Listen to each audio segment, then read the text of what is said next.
I want us to become brothers again like we used to be, and for us to find ourselves and bond with each other. Can we agree to that? Opinions vary. Welcome to Three Brothers Filmcast. In this episode, we're going to talk about Wes Anderson's Asteroid City. It's rare that we often end up watching the same movie without planning for it, so we thought we'd discuss.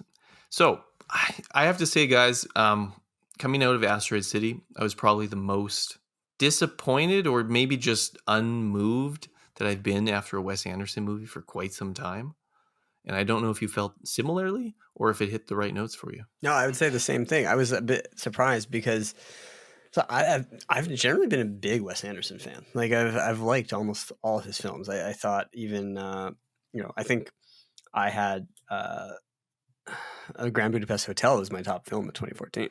Mm-hmm. Like I thought it was like kind of a culmination in a lot of ways. I liked Isle of Dogs a lot.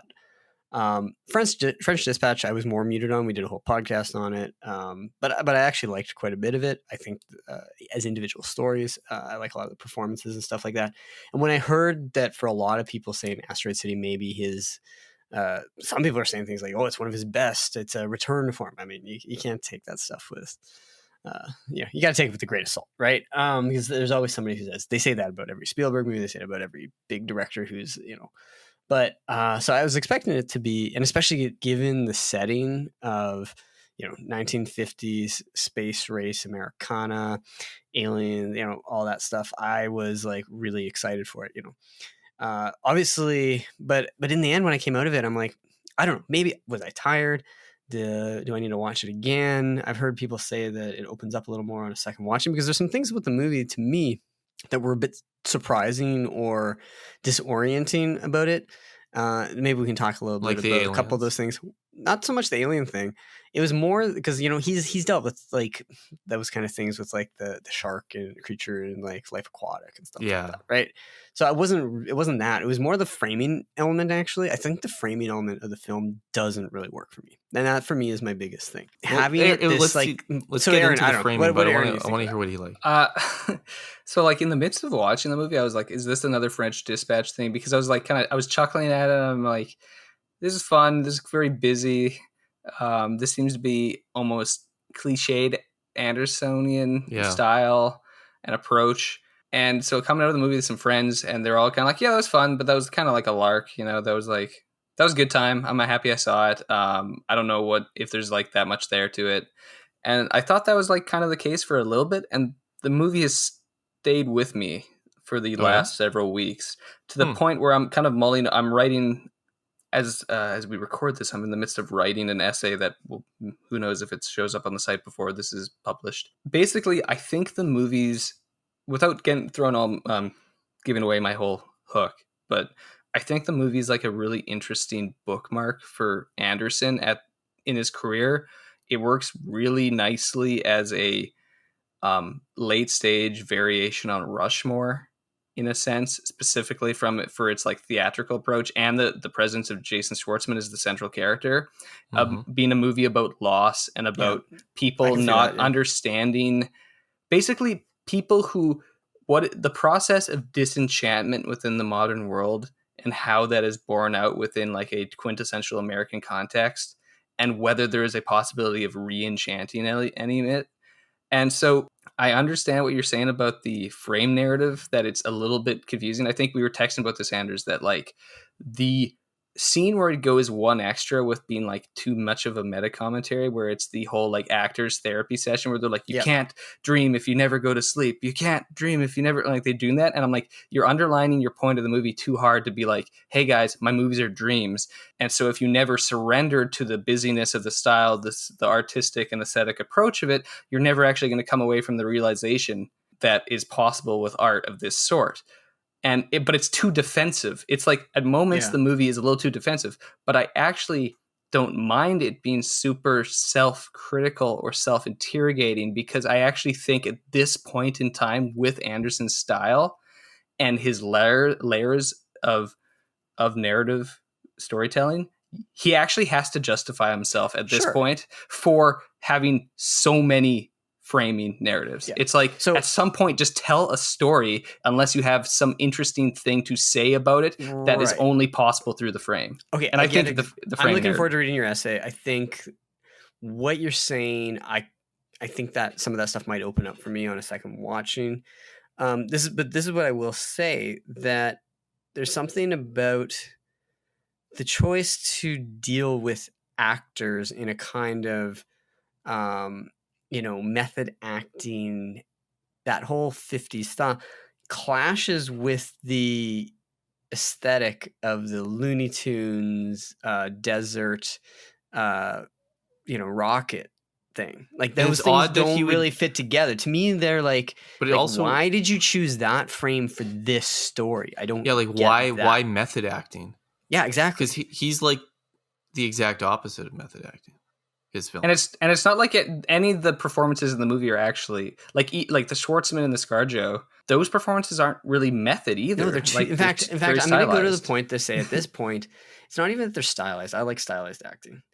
I'm getting to the point with some of Anderson's performances which I don't get in his earlier films, which to me still have a touch of like there's a new Hollywood kind of like edge to them in Royal Tenenbaums, and even in something like Life Aquatic and stuff like that. The emotion, or you have to have the comes through at flamboyancy points. that like Ray Fiennes brings to Grand Budapest Hotel, but they're so muted in this film. Like I felt detached. I felt like I couldn't engage with their emotions in what I was supposed to feel. I know what I'm supposed to feel about that. The subtlety and the tenderness of this, like this man mourning the loss of his wife, unable to tell and connecting with her. But I was like, I left it like I didn't care. But don't you find it more Brechtian than anything? No, it's because it's not actually distancing enough to be Brechtian. I found it pretty distancing. but not in a like provocative Brechtian way, but in a kind of like, you're putting me to sleep here, man. That's fair. And it shouldn't be that way, because I actually think the set design and all that other stuff is really cool. The tone's very flat in this film. Yeah, it's super flat. Well, everyone's doing a Bill Murray flat, even and though funny he's enough, not in Bill the Murray movie. couldn't be in it because of COVID. Yeah. No, but so he was supposed to be the Steve Carell character, but he got sick. Always okay. But like, so there's so many layers of mediation, right? Like, so if art is about representation, Anderson increasingly places more and more like acts of representation between like what you see and like what he's trying to say or what the meaning is. And sometimes I'm just wondering like, what's the point here? Because you can do that. So someone else who loves the art for the art's sake is someone like Tarantino. And I think I think this is definitely a style that filmmakers can take. But in a few of his, particularly in the last two Andersons, I don't know if it's getting in the way of like what he's actually trying to, if there's like whatever the meaning of this movie is, you're like, is this actually the best way to tell this story?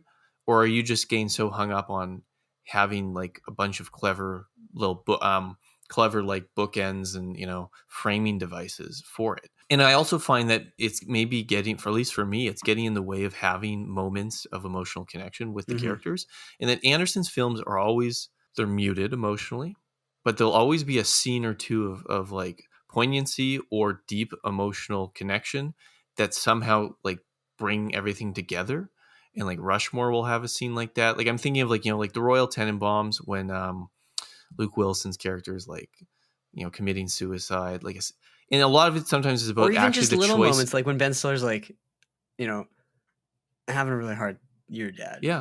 Like stuff like that. Or like even There will be the muted end ones, of like Budapest Hotel, like has like you're kind of stunned at the end when it kind of like goes where it ends up going. Because it could have fallen into a much more mannered, But sometimes the power, and sometimes this was always an early criticism of Wes Anderson. People would say that, well, his choice of song carried too much of the emotional, did too much of the work to generate emotion. If you go back to Rushmore, Royal Tenenbaums, like there's certain scenes where you're like, is this a great scene, or is it just he found a great song and that's like what caused the feeling there? And, I don't want to relitigate because I really love those films. But in this one, there's not even like any songs. I was like, oh, that's like a great needle drop. I disagree with that hugely. Well, what was yours?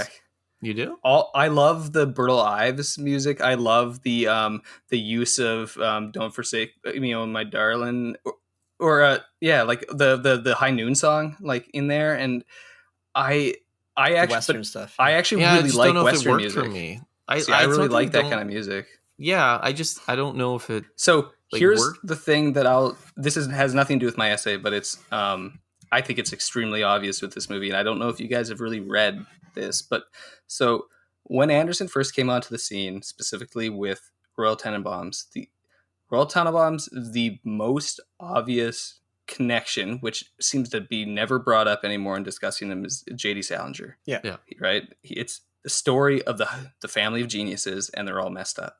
That's basically Franny and Zoe. That's I've always understood Seymour, that to be a key influence. Yeah, Raise High the Roof Beam Carpenters. Right.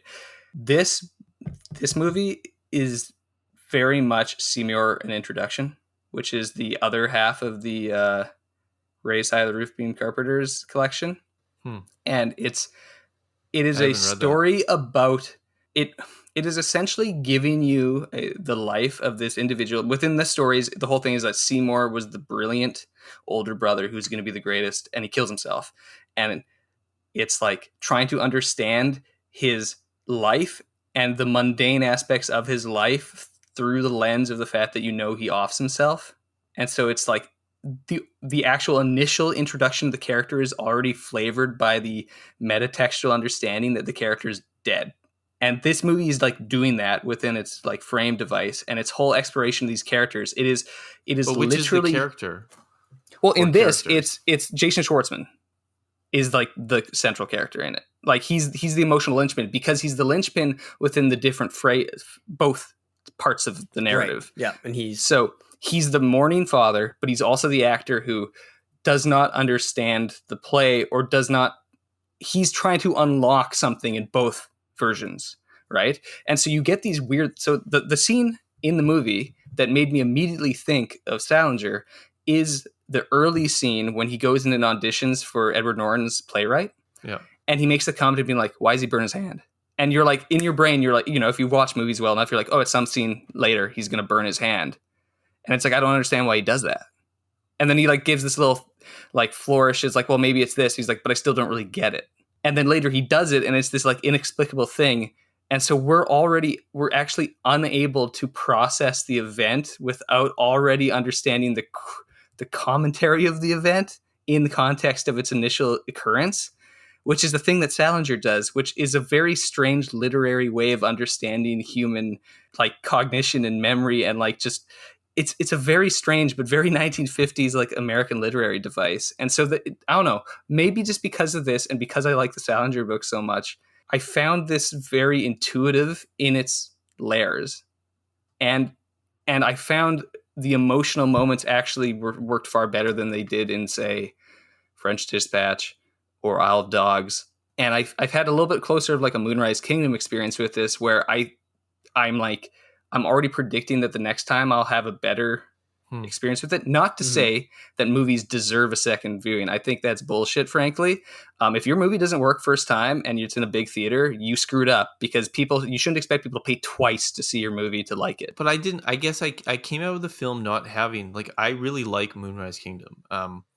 It'd probably be in his top 5 for me. I don't know where in that top 5.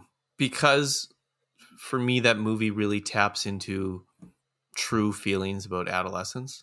And in Asteroid City, where I'm left with is like, I'm not sure what's like true about this movie. Which character, like, for me, there was no moment in the movie, and there was a couple scenes where I thought it was trying to be the scene that was trying to convey that. For instance, like when Jason Schwartzman's character, the actor version, talks to who plays his wife, Margot Robbie. Yeah, Margot Robbie, and like I felt like that scene was supposed to supply a lot of like emotional weight to the film. It's clearly bring some things scene. together. It's the only scene she shows up in. So. But like, I'm partly like, I didn't, if I go back to Rushmore, like, Max Fisher again, who can be hard to read, but like he's also tapping into a certain aspects of like adolescence and teenagehood, which connect with me. Or just like sometimes like the frustration some of his other characters feel, some of the older Bill Murray type characters will feel in some of his films or things like that. But like in this one, there was no one who like seemed true to me. And like Schwartzman didn't really on either of those incarnations. Like I sort of enjoyed the movie, but for me it really actually felt like Life Aquatic, which I haven't revisited in a long time. But like after I watched Life Aquatic, I was very hyped to go see it. And afterwards I sort of felt like, that was all the pieces of kind of like what I thought I'd get in a Wes Anderson movie, but it didn't really come together for me. And there was a scene that was supposed to be like some of the emotional stuff between the father and son, like, and again, I was like, like it just like didn't connect with me. And like this one, I'm having that similar feeling. I mean, that's fair. Yeah. I'm not saying I don't like love this. Wasn't coming out of this being like this is one of his best. It's just I thought it was better than French Dispatch, and but I'm surprised why it's sticking with me. And I actually think that my way in is explaining it. Well, I think because Salinger is such an important influence that will actually be like illuminating to hear more about that. One thing I will say about this movie was that like, so I think also the French Dispatch, which is also extremely like overly complicated in how it tells its story, but I understood what the frame device was. Whereas at times within this, I didn't quite understand like what is what and like what are the layers, like what's the frames within the frames.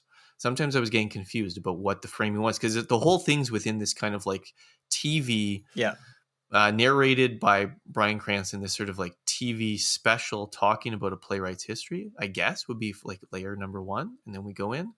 On a positive note, I will say that like I was actually surprised by how much I thought Tom Hanks did a good job of being like in a Wes Anderson movie. He obviously was kind of playing a bit of like a Bill Murray type character. Although I didn't realize, I assumed Bill Murray was going to be his character and not the Steve Carell.